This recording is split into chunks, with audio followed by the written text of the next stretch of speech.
Buenas noches, Maribel. Buenas noches, Liz. Buenas noches, licenciado. Buenas noches, licenciado. Buenas noches, Eric. Buenas noches. Buenas noches, Adriana. Licenciado, muy buenas noches. Rubén, Maritza. Noches, licenciado. Buenas noches, Shirley.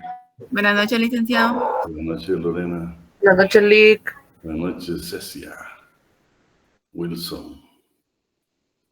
Claudia. Carlos. Gerson. Floridalma. Mariana. Doris Adalí. Buenas noches, licenciado. Buenas noches, Sheila.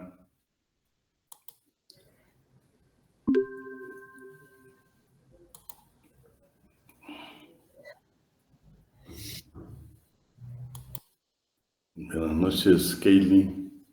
Licenciado, buenas noches. Buenas noches, María de Los Ángeles. Mire, con una gran pena, yo le envié algún mensaje y no sé cómo puedo examinarme con usted extemporáneo. Hijo de la manchuchica. Me da mucha pena, pero pues son cosas familiares que no se me habían dado, ¿verdad?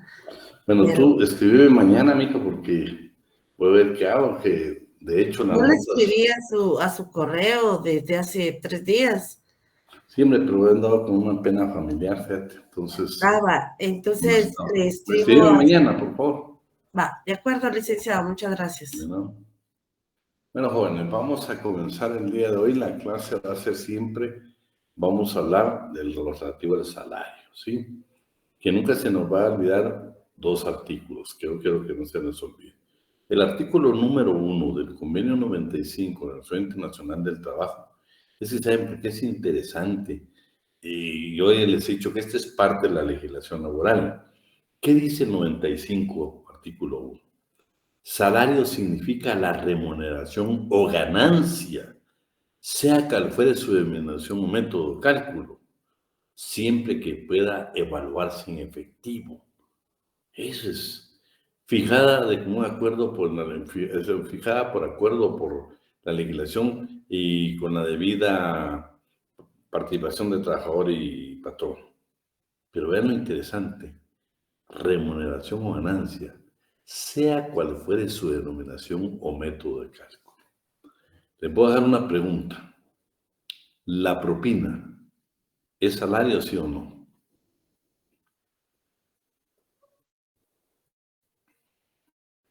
¿Qué dicen? No, Lick. No, Lick. No, licenciado. No, licenciado. Pero están segurísimos, ¿no?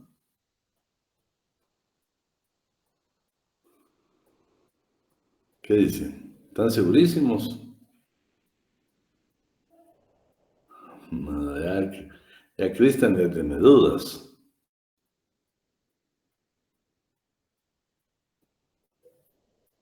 Es que como ahora ya está regulado, licenciado, que ya las facturan, puede hacer que ya esté permitido. O sea, desconozco el proceso de las leyes, pero si ya facturan las propinas, ya lo pueden meter ellos como salario. Me hago la idea, no tengo fundamento. ¿Verdad, Rubén? Me está sacando de una gran duda. Vamos a ver, Rubén. Decís que ya está regulado. Sí, porque digamos, uno a un restaurante y le facturan las propinas. Entonces, sí, a la hora de facturárselas, quiere decir de que ellos pagan impuesto por ellas. El punto es que vengan y que lo distribuyan equitativamente en el equipo, porque qué tal solo lo facturan y si el dueño del negocio se queda con ellas. Por eso luego es algo de investigar más. Es que es interesante lo que... Es que no, ahorita solo lo puedo dejar picados. Rubén está diciendo una gran verdad. Solo que, por ejemplo, no se olviden que estamos en materia laboral. Fíjate, Rubén. Lo que vos decís sucede, es lo que está en la práctica. ¿Sí? Sí. Es lo que está sucediendo.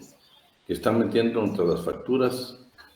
Pero fíjate vos que la SAT, como al final de cuentas lo que me interesa es la recaudación, ¿va?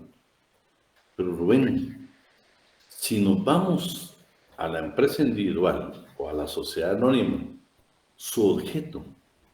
Perdona, un restaurante no tiene dentro de sus objetivos la recaudación de propina. Porque ¿cómo la vas a establecer en el registro mercantil? Si vos normalmente abrís una empresa, Rubén, ¿y qué dice Rubén? La vas a adecuar tus objetivos a un restaurante. Ok. La propina. Yo sé, la SAT le conviene porque es tributo, todo es tributo. Pero si te vas a la actividad mercantil propiamente, en el derecho laboral para mí es buenísimo. Te voy a decir por qué. No, fíjese que no se le ponga la duda porque yo quiero hablar todo esto para al final llegar a esa conclusión. ¿Es o no es salario? Ya, déjenme terminar este tema y después le doy la participación a Eric y a Cristian y a todos los demás. Pues vamos a hablar de las medidas protectoras del salario. Igualdad de salario. No puede haber ningún tipo de discriminación. Estamos de acuerdo de conformidad con la Constitución y el Código de Trabajo. Claro, pero el 89 sí nos habla bien claro. Rubén y Sheila, trabajadores. O Rubén y pongamos y Oscar, trabajadores. Los tres. Para que nosotros, para que usted, el patrón, esté bien claro o cómo procede, nosotros los trabajadores conozcamos la discriminación, tenemos que tener en cuenta el 89. ¿Qué dice? A trabajo igual, coma, desempeñado en puesto y condiciones de eficiencia y antigüedad dentro de la misma empresa, también iguales corresponde salario. Pero dime, tenemos que cumplir 3 requisitos. Desempeño en puesto, condiciones de eficiencia y antigüedad. Si tenemos esas 3 características, puede haber discriminación. Pero lo que no puede haber discriminación es que, por ejemplo, empresas que manejan ya el escalafón, porque hay empresas privadas. De hecho, yo trabajo en una donde se maneja el escalafón. Donde, por ejemplo, Dayana Arriola ingresa a esa empresa, ingresa como procuradora 1. Después de 3 años va a ser a procuradora 2, 3, 4, 5, hasta donde ella pueda llegar. Pero resulta que Dayana Arriola llegó porque ya tiene mucha antigüedad, experiencia y todo, eficiencia y todo lo demás. Ya tiene 10 años de entrar en la empresa. Pero resulta que Ariana también entra de procuradora 1. Pero Ariana Alfaro no puede pedir, págame lo mismo que le pagan a Dayana. No, porque no tiene la misma antigüedad que Dayana. O sea, son 3 requisitos que debe cumplir para poder exigir que la están discriminando. Entonces, igualdad de salario. Pero debemos llenar estas condiciones que dice. La Constitución no lo dice, solo dice todo trabajo será equitativamente remunerado. Eso es lo que dice. Pero el patrono siempre le va a aplicar a usted esta parte que yo creo que es más clara en el artículo 89. Trabajo igual, desempeñado en puesto y condiciones de eficiencia y actividad dentro de la misma empresa. También le corresponde igual salario. La Corte, fíjense que le menciono, hay un caso de la Corte Constitucional interesante. Los asesores jurídicos de acá de Guatemala, del Instituto Guatemalteco de Seguridad Social, de la central, ganaban menos que los asesores jurídicos departamentales. Y llegaron a la Corte y al final obtuvieron una sentencia favorable que tuvieron que equiparar los salarios del área rural con los de la capital. Por cierto, ganaban más los del área rural o departamental. Discriminación salarial. Bueno, discriminación salarial es por razón de sexo. Resulta que Sheila y Rubén hacen el mismo trabajo, pero Adrián Ortiz, pues, no ha observado que Sheila realmente es tan eficiente como Rubén. Entonces Sheila tiene el derecho de demandarme, de emplazarme, es decir, Adrián Ortiz, usted patrono, me está discriminando por ser mujer, porque Rubén le paga más por ser hombre. Entonces, yo solo tengo una manera de defenderme ante una demanda de Sheila. Y es que yo demuestre que Rubén González hace un trabajo de mejor calidad y de mejor valor. O sea, demostrar que Sheila, su trabajo es inferior en calidad de valor a lo que realiza Rubén. Es la única manera. Y por supuesto, ahí hay un poquito de definición que siempre habla de discriminación en el convenio 100 de la Organización Internacional del Trabajo en su artículo número 1. La tercera medida, protección del salario. El salario debe pagarse exclusivamente en moneda de curso legal. ¿Qué está prohibido en Guatemala? Que por ejemplo Adriana Patrono nos quiera pagar con mercadería. Nos quiere decir, mira Elizabeth, fíjate que este mes no te puedo pagar, entonces ¿sabes qué? Te doy un vale para que lo puedas canjear en tal lugar que va a ser parte de tu salario. No, eso está prohibido.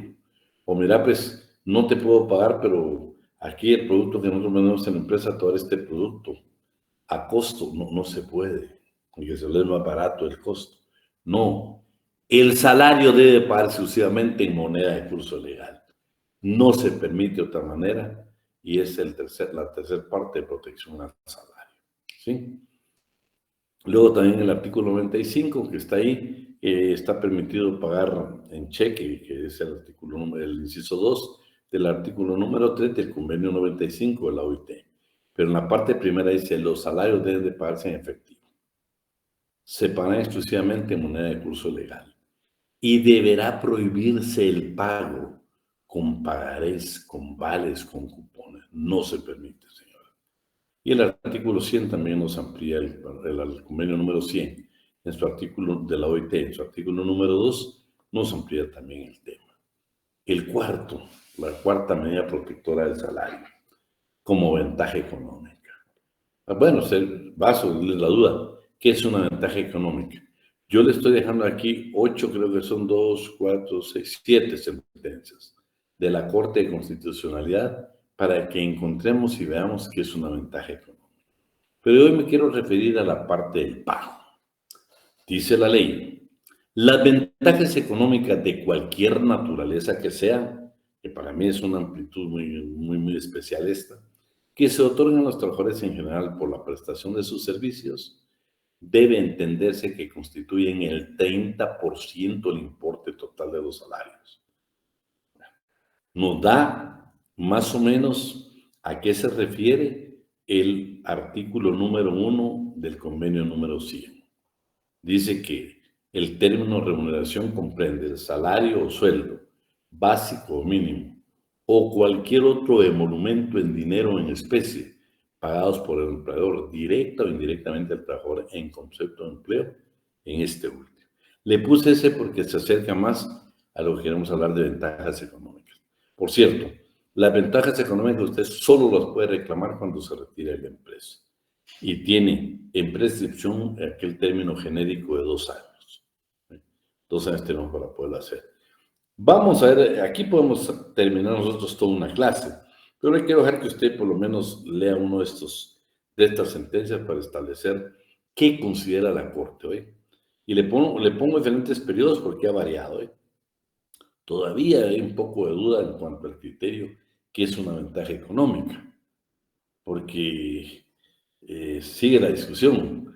¿Será que un seguro médico es una ventaja económica? ¿Será que el vehículo es una ventaja económica? ¿Será que la gasolina es una ventaja económica? ¿Será que la vivienda es una ventaja económica? ¿Será que el pago cuando usted estudia el privado será una ventaja económica? No, lo que sí le dejo aquí claro es que hay un requisito esencial, que tiene que ser un pago que le está haciendo el patrono, no en bono, sino que usted va a leer las sentencias y va a incrementar su salario, pero tiene que ser en forma continua, en forma periódica, no eventual. Lo eventual no es una ventaja económica. 3 o 4 es un derecho irrenunciable. Pero no vamos a tener que estamos viendo ahorita directamente el salario y la ventaja económica. Cuando nos retiremos y tenemos derecho, podemos reclamar el 30% del total de los salarios que vengamos. Es un dineral, es cualquier cantidad de plata. Por cierto, es muy discutida y no todos los trabajadores tienen ese derecho. Ahí más que todo aplican mucho los representantes del patrón. Determinación del salario. El monto del salario debe ser determinado por patrón y trabajador. Pero no hay autonomía en la voluntad. ¿Por qué? No, te quedan 2 años, Jorge, 2 años para reclamar esta prestación. Es un derecho irrenunciable, así lo reconoce la doctrina. Pues vean la determinación del salario. Vamos a ver. El doctor Polanco y María de los Ángeles se ponen de acuerdo y dicen, señores, nosotros vamos a trabajar, uno va a ser patrón, otro trabajador, vamos a pactar el salario. No hay autonomía de la voluntad porque no pueden pactar menos del mínimo, ¿sí? Entonces, no existe la autonomía de la voluntad. Bueno, pero dicen, pero sí, porque todo uno, sí, pero no existe autonomía porque no puede pagar menos del mínimo. Puede superar, pero nunca menos del mínimo. El único caso que hemos platicado es el 170 del Código de Trabajo relativo a los aprendices. Plazo para el pago de salario. Es que esto es tan importante porque si se recuerdan, cuando nosotros hablamos del despido indirecto, la falta de pago de salario, la forma establecida, los montos y todo lo demás, es motivo para un despido indirecto. Es motivos para que Sheila venga y diga, señores, aquí le presento, no mi renuncia, porque hemos hablado de eso. Aquí presento, señor patrono, que yo me estoy dando por despedida porque usted implicó la causa número tal. No me pagaba el salario, bueno, tantas cosas. Manuel, si abrimos eso, ¿a qué se refiere? Lic, ahí se pueden ver las sentencias de la Corte y los autos emitidos. Bueno, buenísimo, buenísimo. Aprovechando, Manuel, tal vez, vos y Manuel, póngale el ojo a Manuel Urbina, ¿eh? Su papá trabajó años en la Corte de Constitucionalidad. Te voy a dejar una tarea aprovechando, Manuel. A ver, Lic, con gusto. Mira, pues, para que nos quede claro, mientras, no quiero que perdas el hilo al gaste, pero mientras estamos avanzando, que me vieras en alguna de las sentencias, o tal vez una más reciente, ¿qué considera ventaja económica la Corte de Constitucionalidad? Por si pudieras ahí, ¿viste? Por si pudieras. Bueno, ok, voy a investigarlo, Lic, y se lo consigo. Bueno, escúcheme, interesante las sentencias que Manuel nos hizo favor de que ustedes la lean ahí. Bueno, entonces, plazo para el pago del salario. Patrón y trabajadores deben fijar el plazo para el pago del salario. Pero vean qué interesante. Los trabajos manuales debemos de pagarlos quincenalmente. O sea, la ley no permite, dice, sin que dicho plazo pueda ser mayor a una quincena. ¿Sí? Y los trabajos intelectuales o los de trabajo doméstico o casa particular puede ser al mes. Pero los trabajos manuales de conformidad con el 92 tiene que ser un plazo no mayor de una quincena. Por eso ustedes ven que hay pagos que son de manera semanal, más que todo en los talleres, ¿sí? Y luego, pues también en lo de los salarios, la modalidad del pago del salario, dependiendo cómo sea, si es por participación, pues debemos de tener en consideración todos estos aspectos y que aunque sea por participación de utilidades, por ventas o cobros o comisiones, debe de todo modo señalarse un pago quincenal o mensual por parte del patrono al trabajador. El convenio 95 en su artículo 12 lo que está indicando acá es de que sí permite que durante el mes de salario, el mes de trabajo nuestro, puedan haber pagos parciales para que no sea necesariamente un pago mensual. Dependiendo de la clase de trabajo, podemos pagar semanal, quincenal o bien mensual. Inclusive, hay quienes pagan por día. Entonces, este convenio lo que dice es que sí es factible de acuerdo a la legislación de cada país. En el artículo número 2 del Acuerdo Gubernativo 7-80, normas reglamentarias sobre la aplicación del convenio, el convenio 95 de la Organización Internacional del Trabajo, dice, se prohíbe hacer descuentos o deducciones del salario del trabajador que no estén expresamente autorizadas por la ley. Toda suma que hubiera sido omitida en el pago de salario, bueno, si el patrón omitió y pagamos algo ahí que no hizo bien el cálculo, al enterarse de manera inmediata nos debe pagar, igual en el caso del cálculo de las prestaciones laborales. En el artículo, la siguiente sería el pago íntegro del salario. Bueno, sabemos que no se puede pagar parcialmente, no lo tenemos que pagar tal como se pactó, salvo lo dispuesto en el párrafo segundo del artículo anterior, puede ser quincenal, ¿va? El salario debe liquidarse completo en cada periodo de pago, completo. No hay aquello que se lo va a dar en tantos pagos, ¿no? El salario hay que pagarlo en la fecha establecida, puede ser por semana, por quincena, por día o por mes, pero hay que pagarlo tal como se pactó en el contrato de trabajo. Y bueno, ahí está que debemos de tener en cuenta para el cómputo la jornada ordinaria y extraordinaria, ¿sí? Igual para los mismos, siempre que se pueda pactar legalmente salarios en especie, saben que en Guatemala se permite el salario hasta un 30% en especie, con la condición que los productos deben ser menores del costo. Eso significa que si una botella de aceite que en el mercado, en el comercio, en la tienda, en la barrotería, en el súper cuesta 20 quetzales, se supone que el costo podrá costar 15 quetzales. Por eso esta práctica es obsoleta, pero en Guatemala no se ha practicado, que no creo que ningún patrono quiera vendernos a nosotros productos al costo o pagarnos parte del salario en especie, si somos trabajadores agrícolas, por ejemplo, pagarnos con un producto que sería de mucho beneficio para nosotros. ¿Querías decir algo, Maribel Hernández? Licenciado, muchas gracias. Solo una intervención para solventar una duda.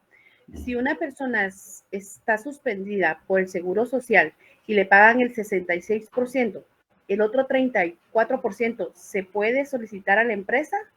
Lo que pasa, fíjate que tiene que estar en una disposición legal.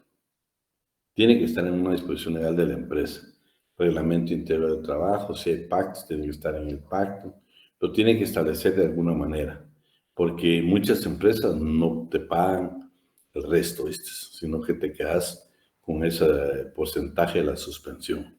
De hecho, en las entidades del Estado vas a encontrar de que, te la voy a poner así clarita. Por ejemplo, la Procuraduría de Derechos Humanos te paga lo que faltó, el IX te paga una parte y la Procuraduría de Derechos Humanos te paga el resto, para que tengas tu salario íntegro al mes. Pero, por ejemplo, el Ministerio de Educación, el Ministerio de Educación no te hace, ellos únicamente, si estás suspendido por el IX, que el IX cubra nada más el porcentaje que te cubre. Imagínate, no está ni siquiera en el pacto, cuando eso sí debe estar en el pacto del Ministerio de Educación.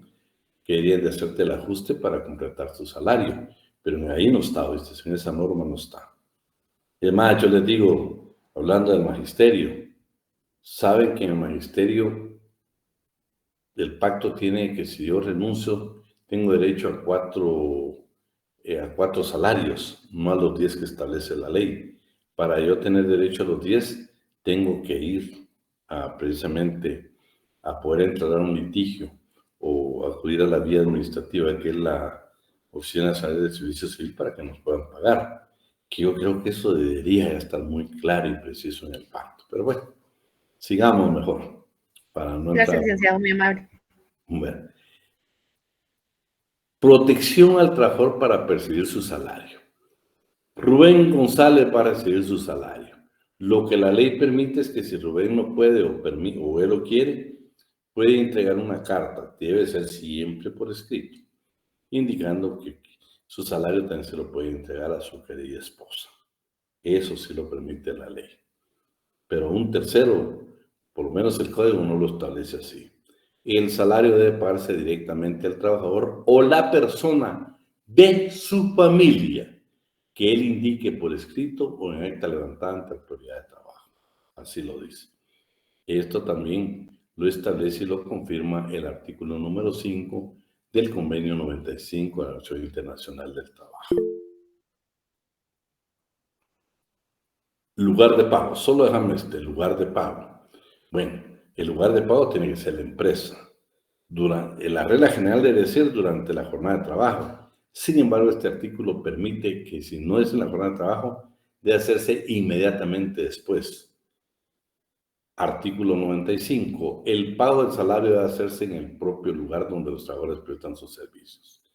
Y durante las horas de trabajo. Lástima ese o inmediatamente después de que éstas concluyan.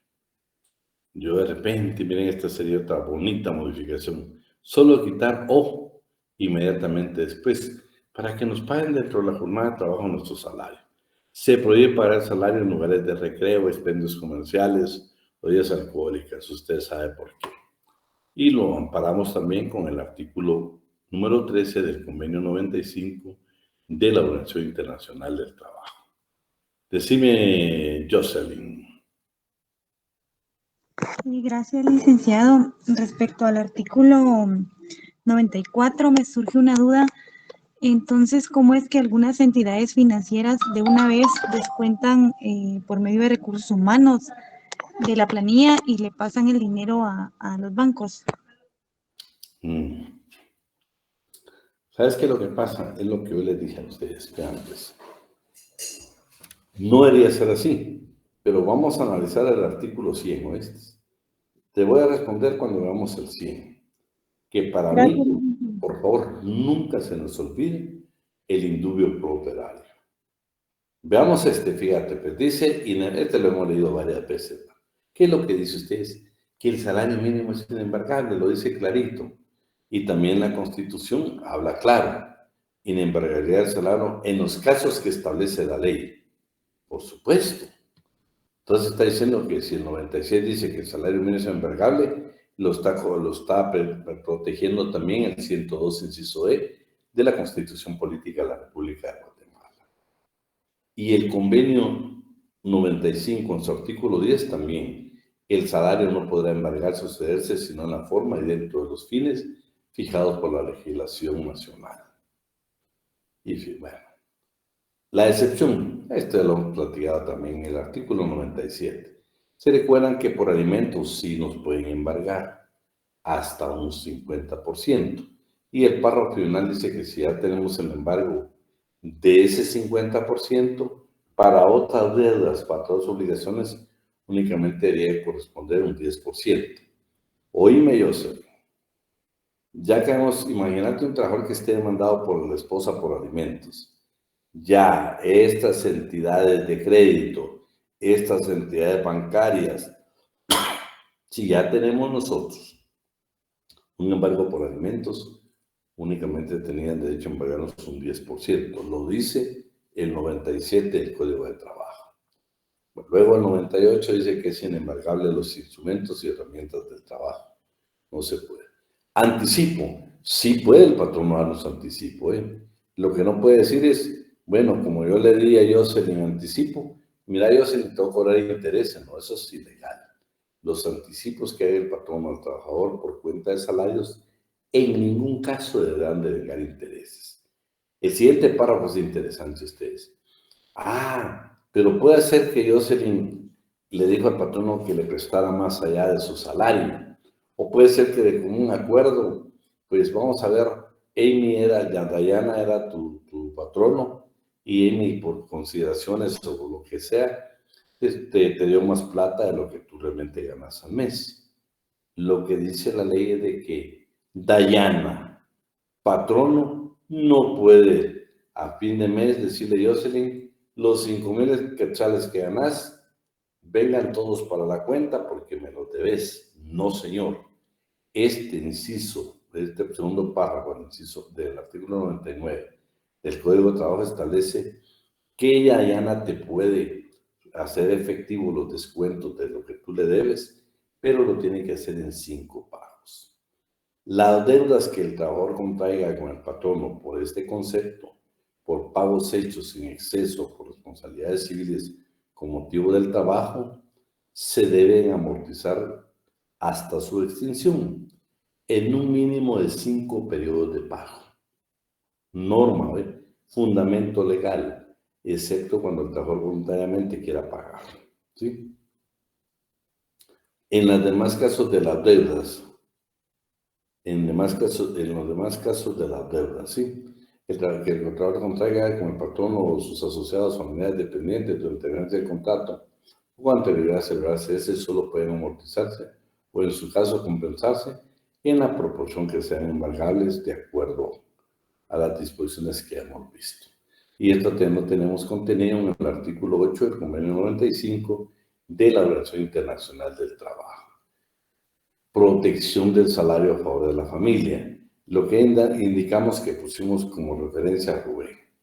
Rubén, su salario lo puede percibir, pero tiene derecho a nombrar a alguien de su familia que pueda percibir, que pueda recibir su salario.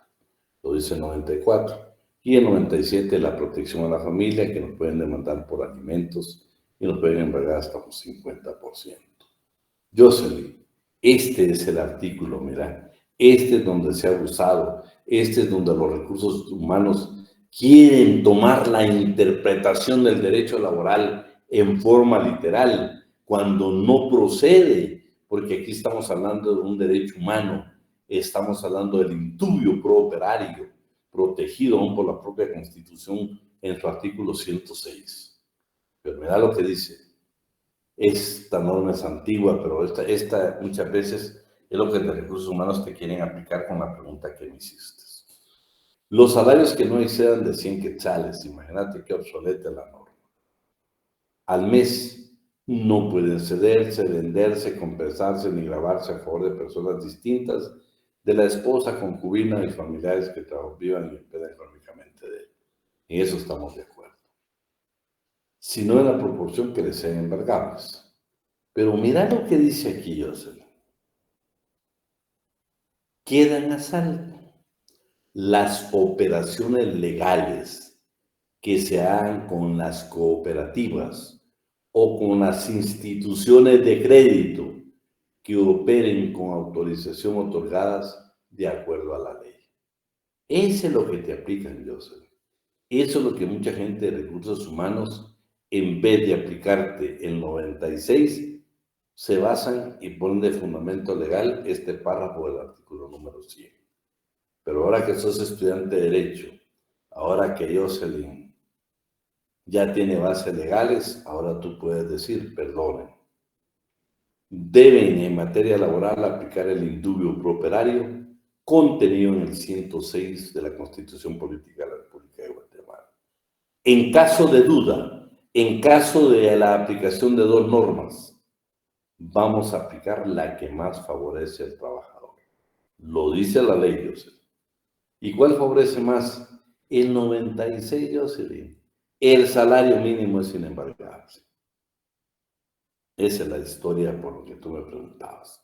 Pero mira el 100, queda a salvo las operaciones legales que se hagan con las cooperativas o las instituciones de crédito que operen con autorización otorgada de acuerdo a la ley. Esa es la base de ellos, pero para mí sumamente equivocados, ¿oíste?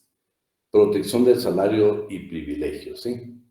Bueno, yo le voy a pedir a alguien que me ayude ahí.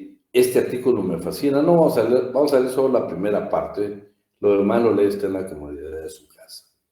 Por favor, le puedo preguntar en el examen, ¿qué carácter tiene el salario?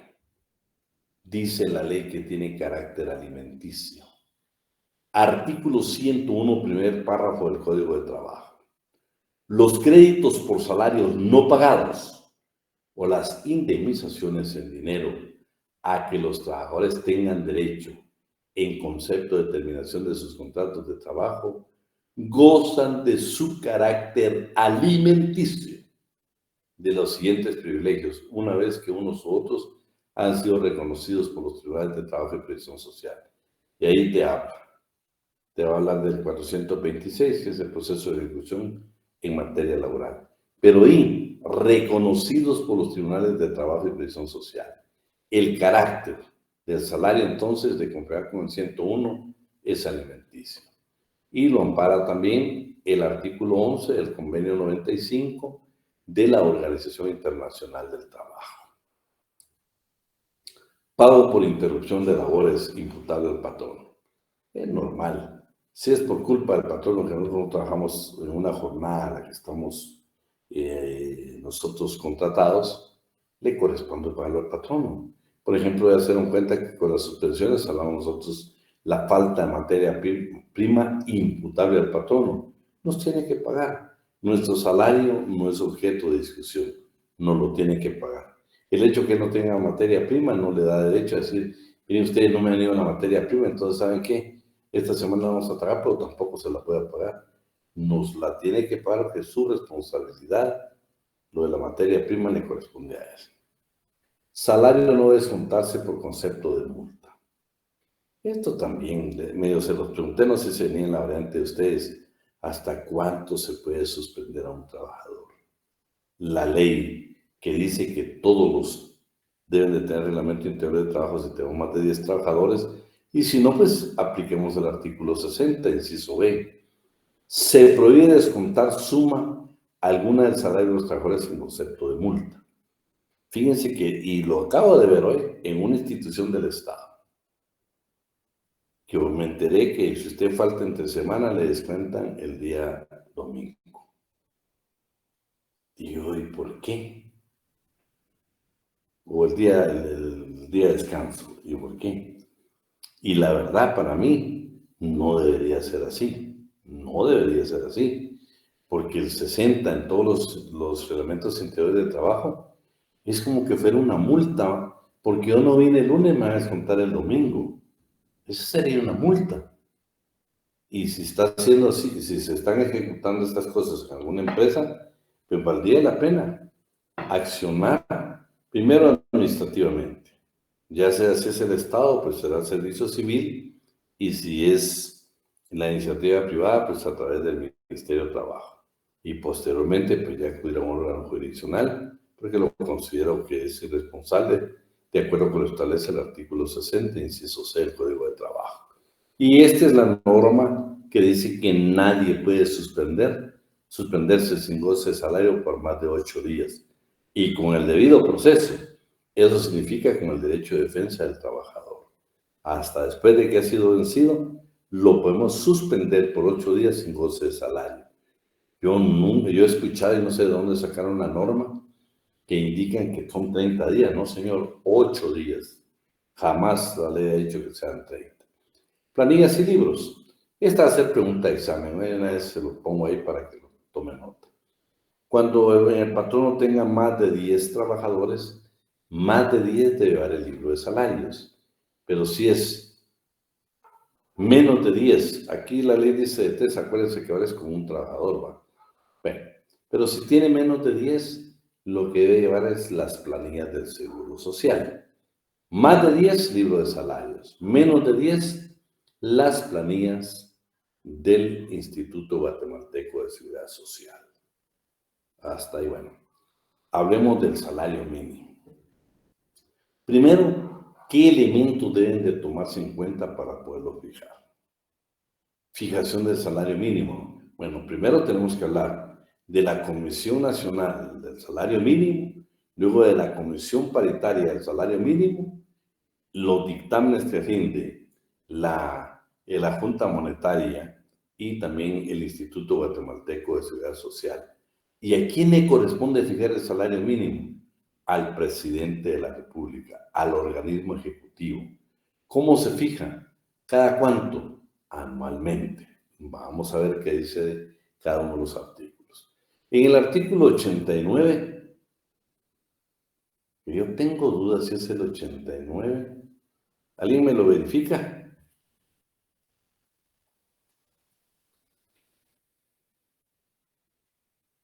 Creo que sí, Lick.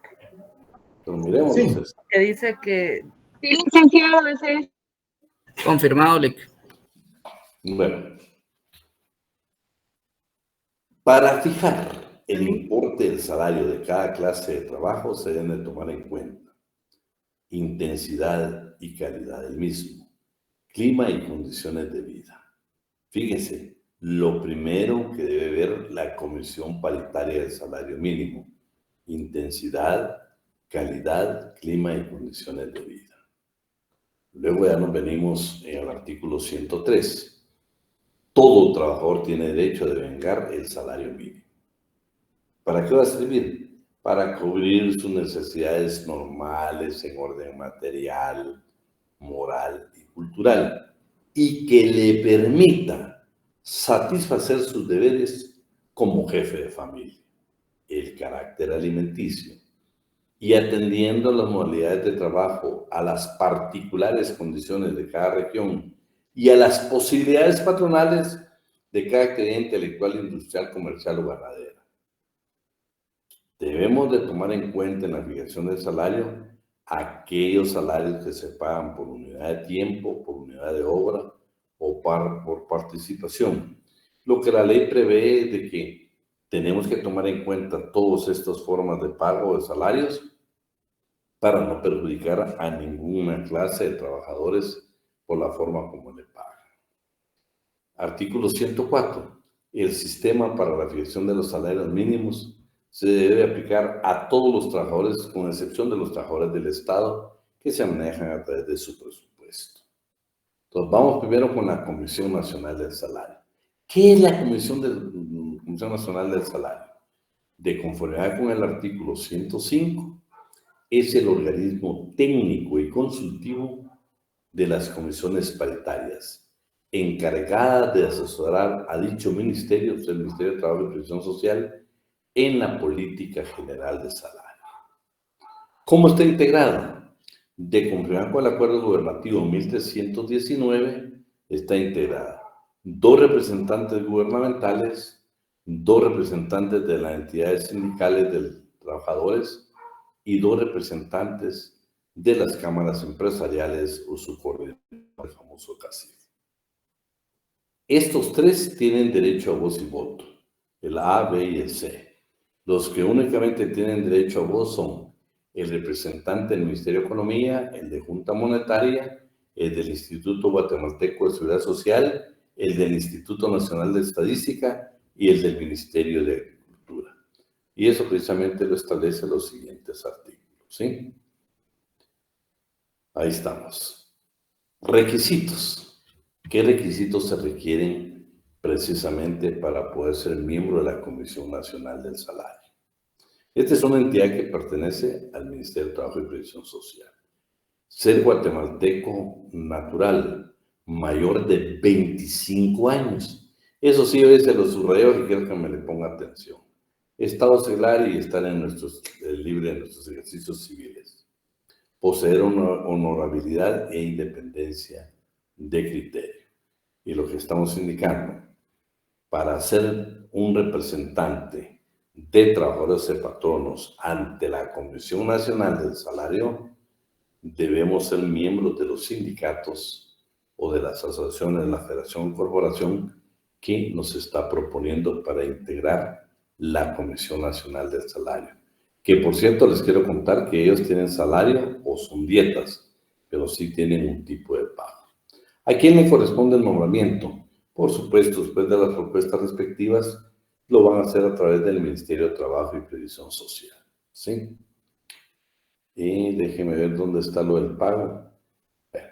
Ahora veamos la siguiente, la Comisión Paritaria de Salarios Mínimos y su integración. Vimos anteriormente la Comisión Nacional del Salario. Ahora vamos a ver la Comisión Paritaria de Salario Mínimo. Realmente la que efectúa el trabajo para fijar el salario mínimo es la Comisión Paritaria de Salario Mínimo. A esta sí le corresponde. ¿Cómo está integrada? Está integrada por 2 representantes de patronos y 2 representantes de trabajadores y un inspector. El inspector es quien preside hoy, es quien preside. Yo creo que aquí está. Bueno, el organismo ejecutivo, luego de estas comisiones de salario mínimo, dependiendo de la actividad intelectual, así van a ser propuestos. Eso pues ya es lo de menos que vamos a poder nosotros detenernos en esto. Entonces, ya teniendo nosotros ya tenemos nosotros el conocimiento que existe una comisión paritaria de salario mínimo, qué requisitos se requieren para ser miembro de esta comisión. Se recuerdan que en la Comisión Nacional del Salario son 25 años. En esta no. En esta, de conformidad con el 106, se requiere. Estamos hablando de la Comisión Paritaria del Salario Mínimo, que aquí son 2 representantes de patronos, 2 representantes de trabajadores y un inspector quien preside. Ser guatemalteco natural o estar en libre ejercicio de nuestros derechos. tener más de 21 años, saber leer y escribir, ser vecino del departamento. Esto es importante porque ahorita en Guatemala saben que tenemos salario mínimo del departamento de Guatemala y salario mínimo de los demás departamentos de la República. Y ahí están los requisitos, ¿sí? Duración del cargo. Patronos y trabajadores deben durar en sus cargos 2 años. Pueden ser reelectos y han de desempeñar obligatoriamente, salvo que tengan más de 60 años de edad o que demuestren de modo fehaciente a juicio del Ministerio de Trabajo y Previsión que carecen de tiempo para ejercer dichos cargos. Es lo que el licenciado Alan habla acá, que ya yo puedo ser miembro inicialmente, lo que no puedo hacer es reelegirme porque dice, salvo que tengan más de 60 años. O sea, una vez tengamos 60 años ya no podemos estar, no por elegir en este cargo, ¿sí?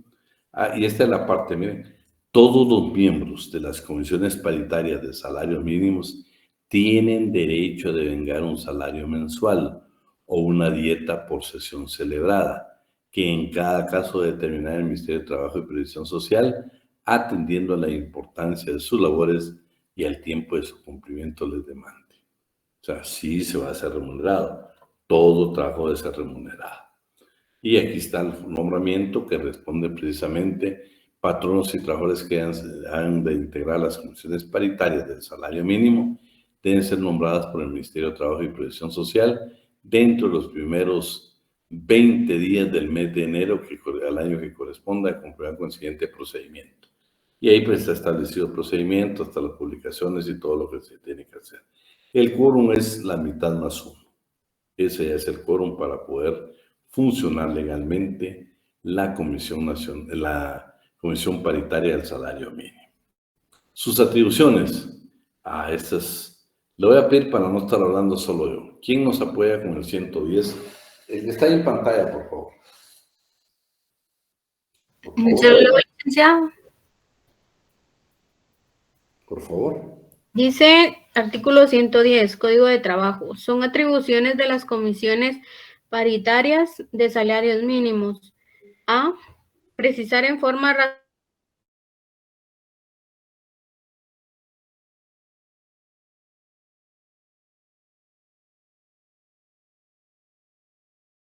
debe ir suscrito por todos los miembros de la comisión, aunque algunos de estos salvaren su voto. En este último caso, el memorial debe ir acompañado de los votos razonados. B. Velar porque los acuerdos que fijen el salario mínimo en sus correspondientes jurisdicciones sean efectivamente acatados y denunciar las violaciones que se cometan ante las autoridades de trabajo. Y C. Conocer de toda solicitud de revisión que se formule durante la vigencia del acuerdo que fije el salario mínimo, siempre que venga suscrita por no menos de 10 patronos o de 25 trabajadores de la misma actividad industrial, agrícola, ganadera o comercial, para la que se pida dicha modificación. Si el número de patronos no llega a 10, la solicitud debe ir suscrita por todos los que hayan. Bueno, vean, lo interesante aquí, lo que yo quería que nos quedara claro es, dice que se pueden razonar los votos. Normalmente los que ustedes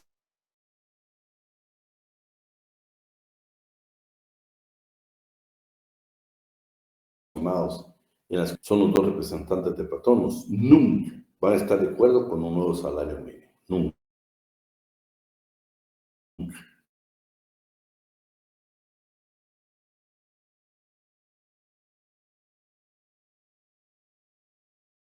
Ustedes tomar en cuenta paritarias sobre el costo de la vida que levante la Dirección General de Estadística. Todos los demás datos que puedan encontrar relativos a su jurisdicción, sobre el precio de la vivienda, del vestido, de las sustancias alimenticias de primera necesidad que consuman los trabajadores, así como las posibilidades patronales, las facilidades que los patronos proporcionen a los trabajadores en lo relativo a habitación, tierra para cultivo, leña y demás prestaciones que disminuyan el costo de la vida de estos. Igualmente, las comisiones pueden requerir de cualquier otra entidad o institución cualquier tipo de ayuda que les pudieran proporcionar. Dictamen de la Comisión Nacional del Salario Mínimo.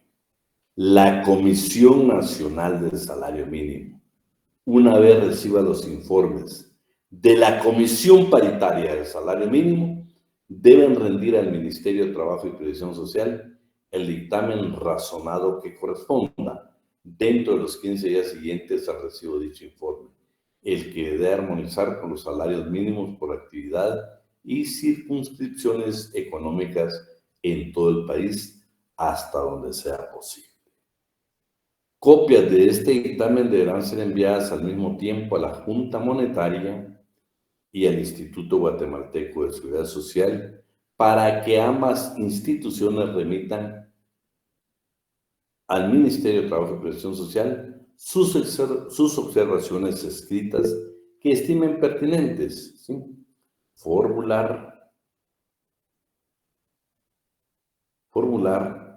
en cuanto a la fijación proyectada que puede afectar relativas actividades. Bueno, lo que está indicando acá de que vean, la Comisión Paritaria del Salario Mínimo va a mandar, después de todo el estudio, va a mandar su informe a la Comisión Nacional del Salario, pero al mismo tiempo le va a hacer llegar a la Junta Monetaria, al Instituto Guatemalteco de Seguridad Social, para que esta comisión ya traslade al Ejecutivo la propuesta. Con o sin la opinión de la Junta Monetaria y del Instituto Guatemalteco de Seguridad, de todos modos hay que tomar una decisión. Pero entonces todo el trabajo que se hizo le llega a la Comisión Nacional del Salario y es esta la encargada de trasladarla al Ejecutivo. Entonces en el 113 viene el Ejecutivo, dice: el organismo ejecutivo, con vista de los mencionados informes y dictámenes, debe fijar anualmente, mediante acuerdos emanados por conducto del Ministerio de Trabajo y Previsión Social, los salarios mínimos que han de regir en cada actividad de empresa o circunscripción económica. En los considerandos de los referidos acuerdos deben consignarse las razones en que descansa la fijación de los salarios mínimos. Artículo 114. Copia de los dictámenes. ¿Quién nos apoya ahí? Artículo 114. En caso del inciso C del artículo 110 de este código, se deben observar los mismos trámites anteriores, pero las comisiones deben elevar sus informes a la Comisión Nacional del Salario dentro de los 30 días siguientes a la presentación de la solicitud que le dio origen, y dicha comisión debe presentar su dictamen razonado al Ministerio de Trabajo y Previsión Social, con copias para la Junta Monetaria del Banco de Guatemala y el Instituto Guatemalteco de Seguridad Social, dentro de los 15 días posteriores a aquel en que haya recibido los mencionados informes. El Instituto y el banco deberán remitir al Ministerio sus observaciones dentro de un plazo también de 15 días. La omisión de este requisito dentro del plazo señalado no impide al Ministerio resolver lo procedente. El Ministerio debe dictar el acuerdo que procede a la denegatoria que corresponda. Cualquier modificación o derogatoria que haga se debe entrar a regir 10 días después de la promulgación de dicho acuerdo y durante el resto del periodo legal. Toda solicitud de revisión debe fundarse en hechos y datos fehacientes y acompañarse de los estudios y pruebas que correspondan. No debe admitirse ninguna solicitud de revisión que se presente después de los 4 primeros meses de vigencia del acuerdo que fijó los salarios mínimos para el año que se trate. Bueno, veamos hoy modificaciones de los contratos de trabajo. Bueno, aparece Maribel Hernández y dice: señores, cuando yo entré a trabajar hace 10 años a la empresa, el salario mínimo era 1,500. ¿Y qué hago ahora para que en mi contrato anoten o lo modifiquen para que el salario mínimo es 3,000 y tanto? La ley te tiene arreglado el asunto, Maribel, artículo 115. Aunque no haya modificación, automáticamente tu contrato está modificado. Artículo 115 del Código de Trabajo. La fijación del salario mínimo modifica automáticamente los contratos de trabajo, aunque se haya estipulado uno inferior o nunca, si es inferior nunca va a implicar ninguna renuncia al derecho de los trabajadores. La fijación del salario mínimo automáticamente va a modificar los contratos, aunque no esté en papel, pero la ley del 115 dice que lo modifica automáticamente. ¿Sí? Bueno, miren qué interesante, antes de entrar ya propiamente al acuerdo. Cuando los salarios mínimos se fijen por medio de pacto colectivo de condiciones de trabajo, las comisiones y el ministerio deben de abstenerse de hacerlo en la empresa zona económica que abarque aquel. O sea, cuando esté en el pacto, pues ni siquiera lo van a hacer. Bueno, llegamos entonces al acuerdo gubernativo número 307-2023. Salarios mínimos para las actividades económicas por circunscripción en la República de Guatemala. Se dieron cuenta que la ley sí permite que hayan salarios diferenciados. Hace muchos años, unos 5 o 6 años, creo que eran 5 municipios, trataron de que esos municipios tuvieran un salario mínimo diferente.